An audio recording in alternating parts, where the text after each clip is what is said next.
হলো বলো? বলছি বাজার যাও, বাজার থেকে কিছু এনে দাও, জামাই আছে, জামাইকে কি সোয়াবিন দিয়ে শুধু ভাত দেবো? তুই কোনো টেনশন নিস না, আমি তোকে যেরকম শিখে দিচ্ছিস তুই তেরকম কর, এই এক তরকারি ভাত দেওয়া হয়ে যাবে। শোন, হ্যাঁ বুঝলি?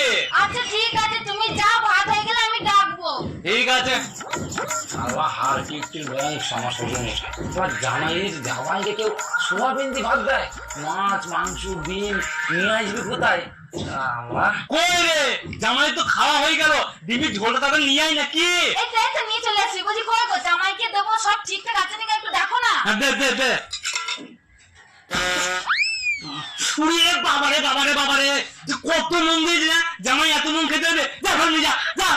আরে বাবারে তবে তো ছট পুড়িয়ে দিও। চালা ঘাটো পড়া বসো, ডিমের রসাটা নিয়ে চলে এলে গুড়িয়ে দিলে নুন হয়ে গেছে বলে। নুন খেয়ে নিতাম, কি হয়েছে? কই রে দাঁড়িয়ে থাকলে কেন? মাছটা